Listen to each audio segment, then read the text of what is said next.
السلام عليكم، شلونكم؟ شو اخباركم؟ يا رب الكل بخير صحة وسلامة وانتم تشوفون فيديو اليوم تجهيزات القرقيعان. تجهيزات القرقيعان الكل ينتظره من بداية رمضان لحد يوم 14 من رمضان، ينتظرون القرقيعان حتى الأولاد يطلعون ويدقدقون البيبان ويروحون للجوارين والأقارب ويقرقعون وياخذون من عندهم الحلوى.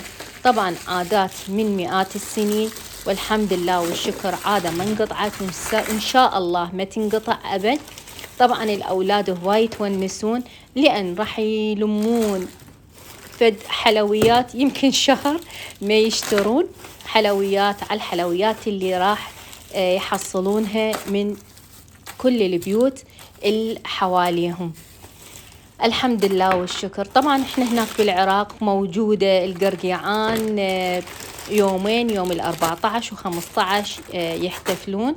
طبعا احنا هنا بتركيا ماكو، بس يتجمعون أصدقائنا ونقرقع، نسوي القرقيعان بالبيت. هنا راح نجهز الحلويات مثل ما تشوفون، وهنا راح نجيب هاي العلب ونغلف الحلوى للأولاد، وطبعا هم للكبار حتى ما نزعلهم.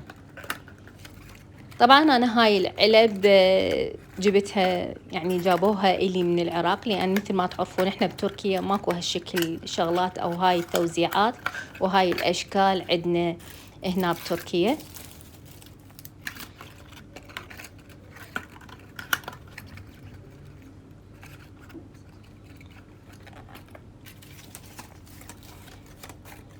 طبعا هواي الواحد متونس وفرحان بهذا اليوم، يعني مو فرحة بس الأولاد، لا فرحة حتى الكبار.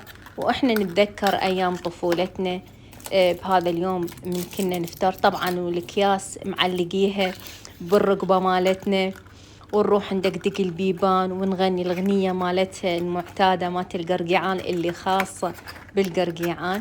طبعا أكثر باقي المحافظات اللي بالعراق ما يعرفون القرقيعان، بس محافظة البصرة عاداتها الحمد لله والشكر بعدها باقية. طبعا القرقيعان بالبصرة والقرقيعان بالكويت، بالإمارات يسمونها حق الليلة، يعني هاي الحلويات مات اليوم يعني. وكل دولة إلها تسمية بيوم القرقيعان، بس هو القرقيعان هو واحد بيوم واحد نحتفل به. طبعا عندي أكثر من توزيع راح نسويها. سوينا هاي العلب، وراح نسوي هاي العلب الفضية المكتوب عليها، وهاي الأكياس على شكل الخيش.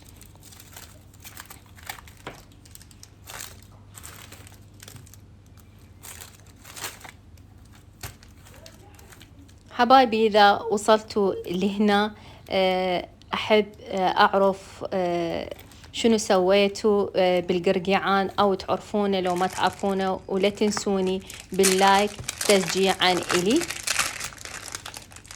وهاي نوعية توزيعة ثانية، أكياس تكون شفافة مرسوم عليها أولاد، ونفس الأكياس مرسومة عليها بنات، يعني توزيعة للبنات وللأولاد كل واحد إله.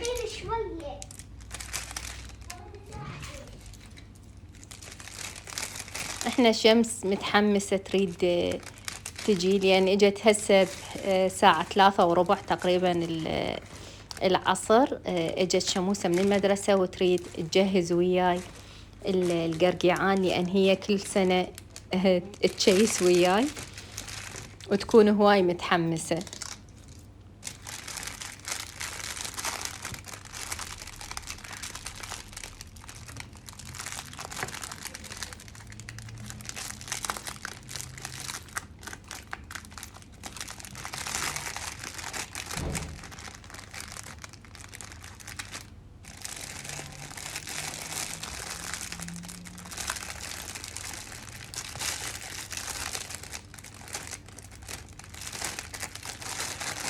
هنا هذا الكيس مال البنات والأولاد بهالشكل، هنا راح نسوي الثيم، طبعا على مود أحس المكان يكون قديم وأثر وتاريخي، خليت هذا قطعة القماش أو البساط خليته على الحائط حتى ينطينا أجواء القرقيعان. وهاي راح نجمع الحلويات بهذا المكان راح يكون، ونزين بعد المكان. هنا خليت الصور مال الأولاد، طبعا هذا الفستان خاص مثل ما تشوفون بالقرقيعان، أنا راح ألبسه، والأكسسوار مالتنا. وهنا راح يبدي القرقيعان مالتنا بلمة الأهل والأصدقاء وحبيباتي اللي كل سنة يجون.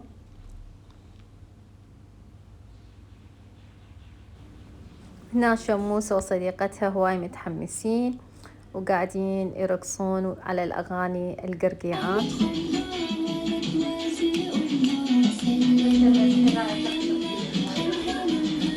الله حلوة الحركة.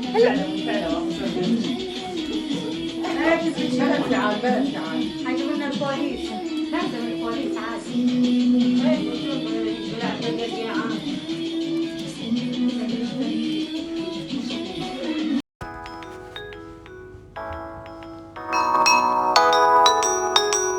قرقيعان وقرقيعان، قرقيعان وقرقيعان، قرقيعان وقرقيعان.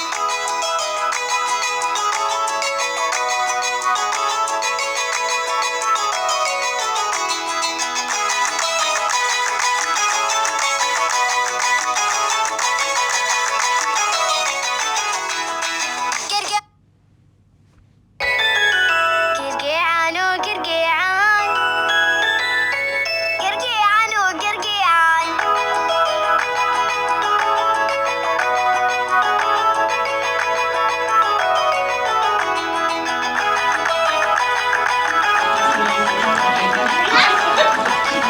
قرقيعان